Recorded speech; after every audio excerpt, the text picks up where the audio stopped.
महबूब सुबहानी गौसे समदानी शेख अब्दुल कादिर जिलानी। हुजूर गौसे आजम रदी अल्लाह ताला अन्हु के वालिद तो बचपन में विसाल कर गए थे। गौसे पाक रदी अल्लाह ताला अन्हु ने एक ईंट से काम शुरू किया और गौसे आजम ने बाकायदा काम किया। हमारे यहाँ चूँकि रिवाज नहीं तहकीकी मकाला जात का, वरना गौसे आजम रदी अल्लाह ताला अन्हु का इल्मी काम भी है, तरीक़त में काम भी है, तसनीफ़ में काम भी है, जिहाद में भी काम है। ये सलाहुद्दीन अय्यूबी दरअसल हुजूर गौसे पाक के ही तैयार करता है। ये सारी फ़ौज जो 70,000 थी, ये सारी गौस पाक के मुरीदों की फ़ौज थी। ये सारे लोग हुजूर और कई पहलुओं पर गौसे आजम ने काम किया। किस तरह किया? किस तरह किया? वही तरतीब जो आज तक हमारे बुजुर्गों ने हमें दी है। गौसे आजम वाज कहा करते थे, तकरीर करते थे। और तकरीर करना आजकल लोग समझते हैं, वो कुछ लोग कहते हैं छोड़ो जी ये फलाना बंदा तो एक खतीब है। आपके ख्याल में खतीब होना कोई बिल्कुल फजूल सी बात है, इसे कोई माना ही नहीं।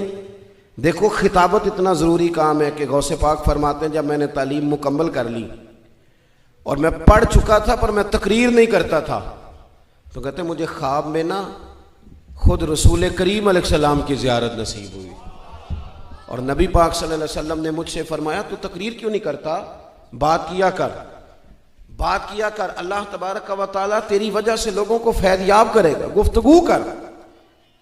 आप जब बात करते हैं ना कोई बात दीन की, तो वो बंदा उस वक़्त अमल करे ना करे। जब आप कोई बात कर देते हैं तो एक वक्त ऐसा ज़रूर आता है कि जब बंदा वो काम करने लगता है तो बात उसने सुनी होती है तो उसके सामने ज़रूर आ जाती है कि यार ये बात मैंने सुनी थी, वो सामने ज़रूर आती। हुजूर गौसे आज़म रदी अल्लाह ताला अन्हु को हुक्म दिया गया कि आप खिताब करें, आप तकरीर करें, और हुक्म कौन दे रहा है? खुद रसूल करीम अलैहिस्सलाम। तो हुजूर गौसे आज़म रदी अल्लाह ताला अन्हु अर्ज़ करने लगे, या रसूलल्लाह मैं इन लोगों में जो इतने फसीह व बलीग हैं, बात करने का बड़ा सलीका जानते और गुफ्तगू के सारे बामो दर से आगाह हैं, अल्फाज के अंदर क्या ताकत होती है उसे ये समझते, इनके सामने कैसे खिताब करूं? तो ये तकाब, ये दीन का इतना बड़ा शोबा है कि महबूब ने फरमाया अब्दुल कादिर मुंह तो खोलिएगा। कहते हैं मैंने मुंह खोला तो खुद महबूब ने अपना लवाबे दहन 7 दफा मेरे मुंह में डाला। फिर गौसे आजम ने मिंबर बिछाया, फिर गौसे आजम आप फरमाते हैं फिर मुझे दोबारा भी ज़ियारत हुई, पर अब मौला अली शेर खुदा की हुई। उन्होंने भी फरमाया पुत्र मुंह खोले ना, तो मैं खोला तो 7 दफा लवाबे दहन डाला। तो मैंने कहा हुजूर आपने 6 दफा डाला। तो मैंने कहा आपने क्यों 6 दफा डाला है? कहने लगे अब हुजूर के बराबर तो नहीं ना जाना। खिताब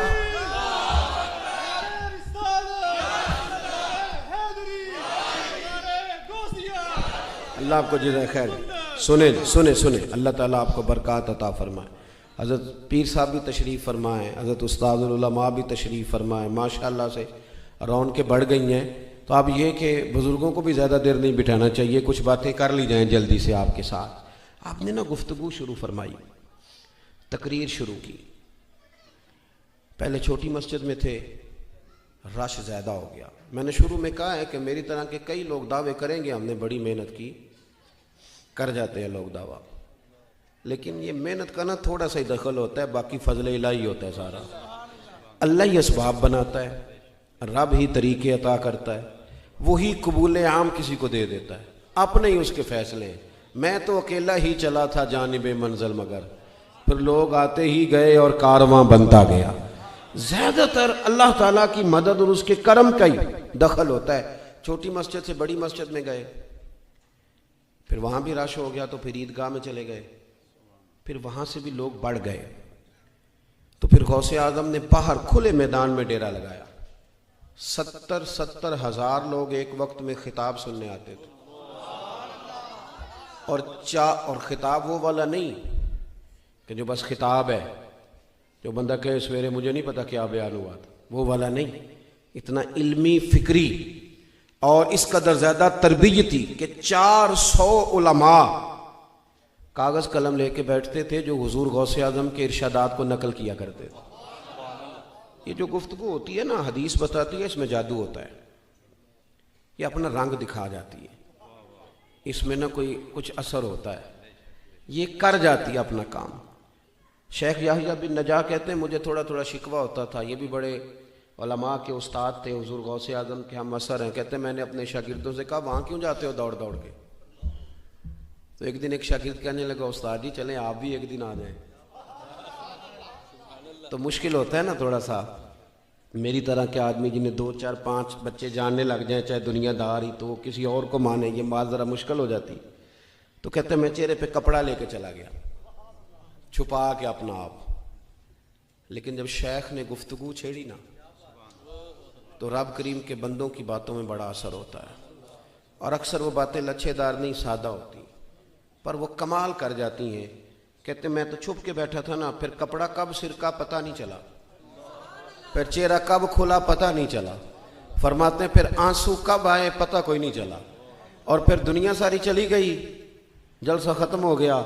तो मैंने दाएं बाएं बैठने वाले शागिर्द कहने के उस्ताद जी जाना नहीं, मैंने कहा जाना ज़रूर है पर कल दोबारा लाजमी आना है। अगले दिन फिर फरमाते मैं अगले दिन गया। हज़रत शेख की मजलिस मुबारका का ये तरीका होता था। मैंने आपको शुरू में कहा ना कि ये मोबाइल ये अब तो हम ना, मैंने जुम्मे में भी दोस्तों से कहा था कि शो पीस ना बनाएं अपने बुज़ुर्गों को, ये सिर्फ फ़ोटोबाजी में ना रखें चीज़ों को, ये शो पीस ना बनाएं। आप चीज़ों को ना खूबसूरत करें। मतलब ये कि ये महाफिल हम जब मुनक्किद करते थे तो इसके पीछे हमारे मकासद रूहानी होते थे।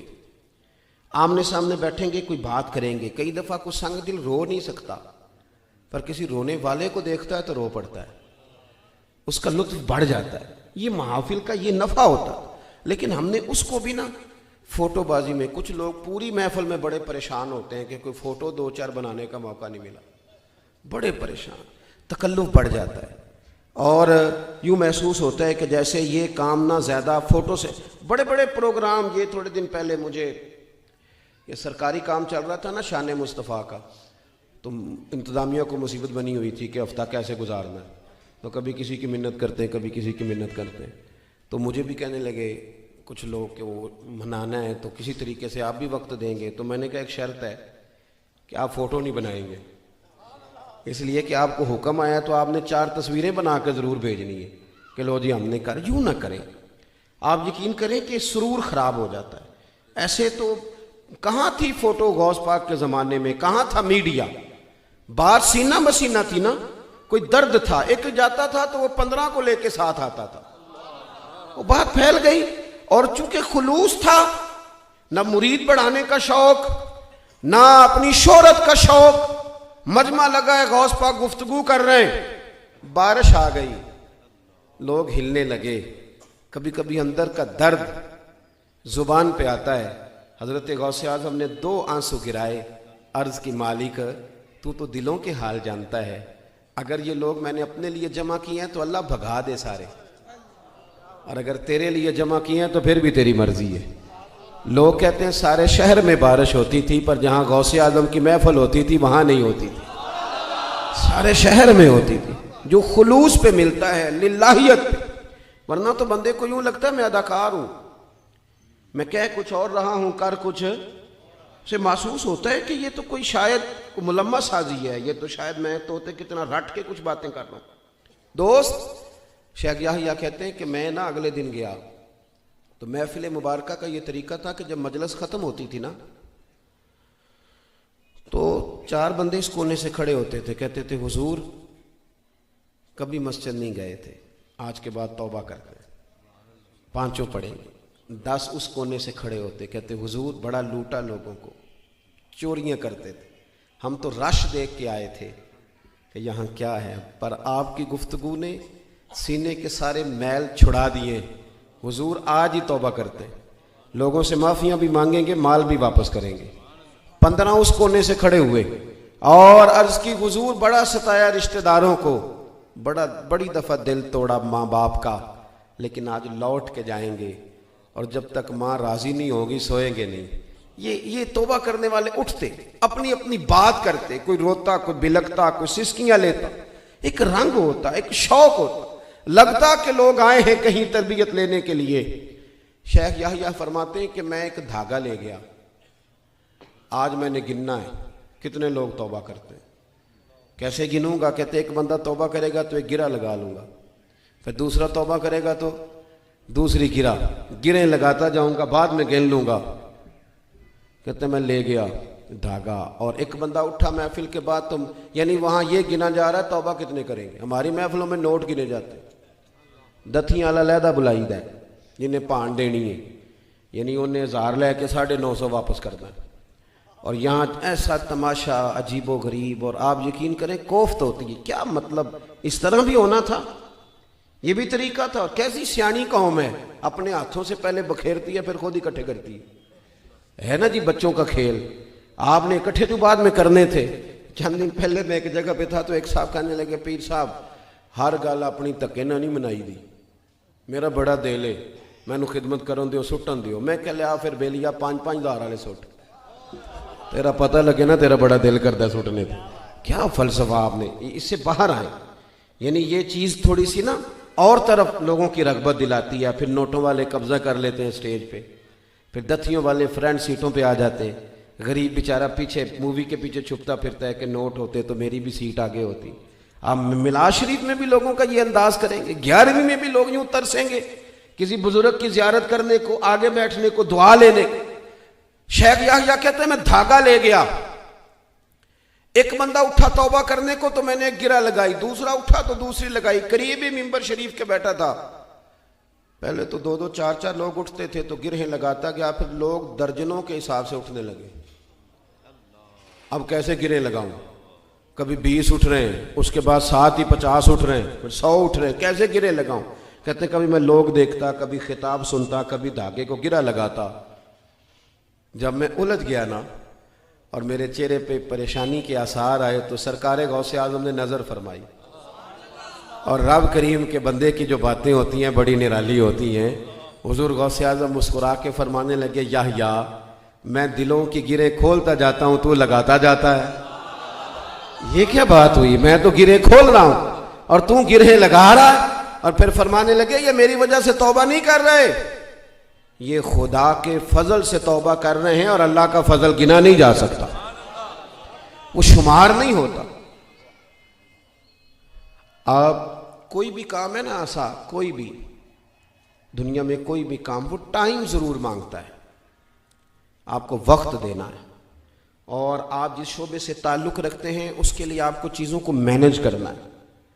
आप ये नहीं कह सकते कि आपकी सोशल लाइफ होगी, ज़रूर होगी, लेकिन अगर आपने दावा कर लिया ना कि मैं दीन का खादिम हूँ, और ये सिर्फ उलमा के लिए, मशाइख के लिए नहीं, मेरे जैसे लोग जो फलाने आस्थाने से वाबस्ता हैं, फलाने आस्थाने से वाबस्ता हैं, आप वाबस्ता हो कि आपको इजाज़त नहीं मिलेगी। जब आपने करामत सुनानी है ना घर अपने पीर साहब की, तो फिर आपको घर में मीठा भी बोलना पड़ेगा, वरना घर वाले कह देंगे ये सिखाते हैं तुम्हें पीर साहब, ये सिखाते हैं तुम्हें उस्ताद जी। आप नुमाइंदे, फिर आपको वक्त देना है, फिर आपको ठीक होना है, फिर आपको अपने लबो लहजों पर, सोचों पर थोड़ा पहरा रखना है। हुजूर गौसे पाक रदी अल्लाह ताला अन्हु ने बड़ा वक्त दिया। सुबह दर्स दिया फिका का, फजर के बाद सुनना ज़रा बात, और पूरी सुनना। और 10 बजे बाकायदा मदरसा पढ़ाया, और काम वही किए जो सारे मौलवी करते हैं। और ये काम करने वालों को लोग मौलवी कहते हैं, पीर नहीं कहते, सारी ज़िंदगी नहीं कहते। और कई पीर भी मैंने देखे हैं बड़े फ़ख्र के साथ कह रहे होते हैं माशाअल्लाह। अल्लामा साहब, मौलाना साहब इत्थे बाओ जी, उनकी गुफ्तगू में महसूस होता है कि ये समझ रहे हैं कि मौलाना साहब शायद उस दर्जे के नहीं, माज़अल्लाह जहाँ मैं हूँ।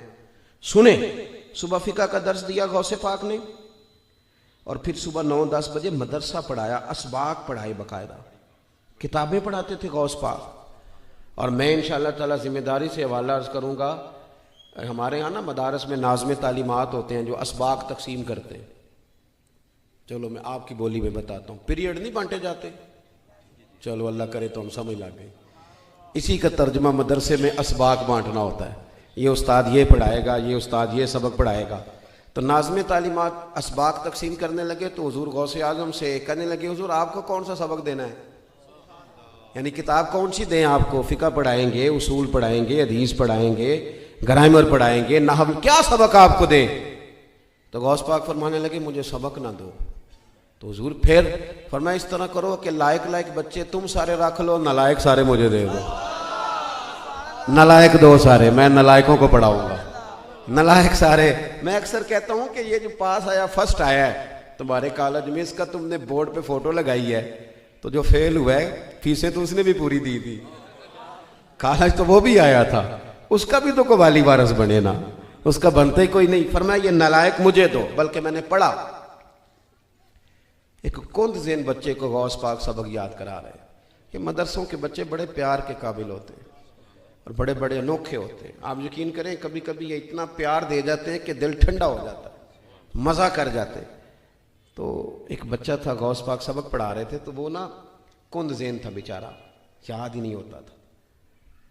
2-4 दफ़ा हुजूर गौस आज़म ने उस पर मेहनत की, पढ़ाया, सिखाया। तो एक मुरीद अर्ज़ करने लगे उस्ताद के, हुजूर आप छोड़ें, ये कुंद ज़ेन है। तो आप फरमाने लगे, ना भाई कोई मुदाखलत ना करे, मुझे इससे प्यार करने दो।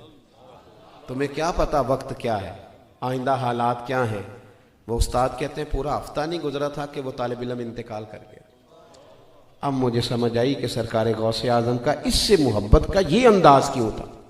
सुबह दरस दिया, दोपहर मदरसा पढ़ाया, जोर के बाद फिर तफसीर का दर्स दिया, असर के बाद फिर लोगों को हदीस पाक का दर्स दिया, और हफ्ते में 3 दिन खिताब किया और 70-70 हज़ार के मजमे से खिताब किया। और ये जो एक तो होता है ना, आप पूरे मुल्क में कहीं कहीं जा रहे हैं तो एक तकरीर भी चल जाती है, लेकिन अपनी मस्जिद में हर जुमे एक तकरीर नहीं चलती, वहाँ तैयारी करनी पड़ती है, कुछ ना कुछ नया बयान करना पड़ता है। तो अगर आप अपने यहाँ ही रोज़ जलसा मुनाकिद करेंगे तो फिर आप एक ही तकरीर रोज़ नहीं करेंगे। तो हफ्ते में 3 दिन बयान होता था, जुमे वाले दिन सुबह, इतवार वाले दिन सुबह, मंगल वाले दिन शाम। तो अब उसके लिए भी कुछ तैयारी है हुजूर गौसे पाक की। और 70 हज़ार के मजमे ने तकरीर सुनी, ये सुबह से शाम तक की मसरूफियत है। लोग तकरीर सुन के चले गए और शेख अब्दुल कादिर जिलानी घर आए, वुजू किया और मुसल्ला बिछा लिया। उन्होंने नहीं कहा कि तकरीर भी तो नफल ही है ना, उन्होंने नहीं कहा कि दरस फ़िक़्ह भी तो नफल ही है ना, और फिर सारी रात उन्होंने रब करीम की याद भी की। इस तरतीब से कभी कभी बड़ी मुश्किलात आ जाती हैं। आप लोगों ने बड़ा पहले वक्त लिया था, आपने बड़ी मेहनत करी, इश्तिहार बनवाए, तैयारी की, ये बच्चे कई दफ़ा गए। और मुझे पता होता है, अब मैं जब आया हूँ तो मैं देख रहा था कि कितने ये जज्बात में हैं अपनी महफिल के ताल्लुक़ से, कितना शौक़ है, चेहरे से नज़र आ रहा था। खुदा न खास्ता किसी वजह से मैं मिस हो जाता तो यहाँ जो कैफियत थी वो बड़ा और रुख इख्तियार कर जाती। मैंने कहा कि दीन का काम बड़ी मेहनत मांगता है आपको, और फिर इंसान है, उसके साथ सोशल लाइफ वाबस्ता है, कई जगहों पे उसके रिश्ते हैं, ताल्लुकात हैं। गौसे पाक के लिए 70 हज़ार का मजमा आ गया है तकरीर सुनने, और हमारी तरह की सहूलियात नहीं कि मैसेज छोड़ दिया जाए कि आज बात नहीं होगी।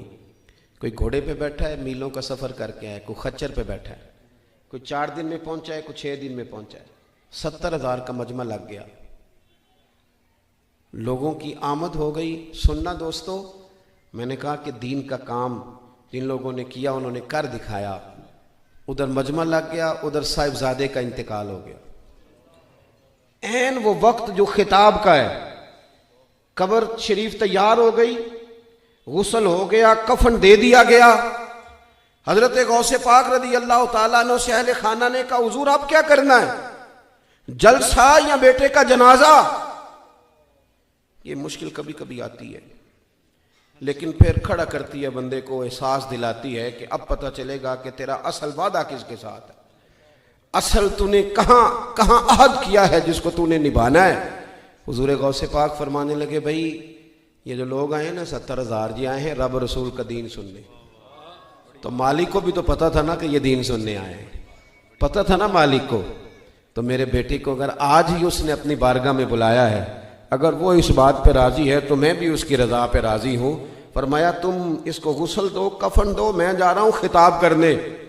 जब जनाजा तैयार हो जाए तो महफिल में ले आना, चंद मिनट मिंबर से उतर के जनाजा पढ़ा दूंगा, फिर तुम जाके दफन कर आना, इसलिए कि मेरे लिए जो ज़्यादा ज़रूरी है वो रसूल पाक के दीन की तबलीग है। तो जे सोना ही मेरे दुख विच राज। जो लोग नजरियात को पुख्ता कर लेते हैं ना, इमाम गजाली दुआ मांगा करते थे, या अल्लाह मुझे देहात की बूढ़ी औरतों जैसा ईमान अता फरमा। ये जो हमारे बच्चे नए आए हैं ना दलाइल की दुनिया में, इनको पता भी नहीं कि इस चीज़ का माखज क्या है, इसकी असल क्या है। वो भी दलाइल की आप एतमाद करें। आपका क्या ख्याल है कि जो आलिम आपके सामने 11वीं दे रहा है उसने मरना नहीं? आप क्या समझते हैं कि वो क्या मतलब आपसे वसूल कर लेगा आपके सामने 11वीं बयान करके? तो इतनी मतलब ज़माना बीत गया, अब इन तकल्लुफ़ात में आप ना पढ़ें। आला हज़रत बरेलवी से ज़्यादा मैं हवाला क्या पेश करूँ। सैयद मुहद्दिस आज़म कचोचवी रहमतुल्लाह अलैह फरमाते हैं कि 11वीं शरीफ के न्याज थी तो शरीनी का एक टुकड़ा ज़मीन पे गिर गया। तो मैंने उस शख्स को देखा जो इल्म हिंदसा, अलजबरा और रियाजी से लेकर तफसीर तक का माहिर है। उस शख्स को मैंने देखा कि उन्होंने अपना सर ज़मीन पे झुकाया और अपनी ज़ुबान के साथ वो शरीनी उठा के बताया कि 11वीं नहीं, हम तो 11वीं के लंगर से भी इतना प्यार करते हैं। तो आप पक्के बने, सारी ज़िंदगी कहानियों में रहेंगे तो अमल का रास्ता मुश्किल हो जाएगा। अल्लाह के हुजूर दुआ है, अल्लाह दीन के इबलाग की तौफीक दे, दीन की तरवीज में अपना किरदार अदा करने की तौफीक दे। आखिर दावा अनिल हम्दुलिल्लाह।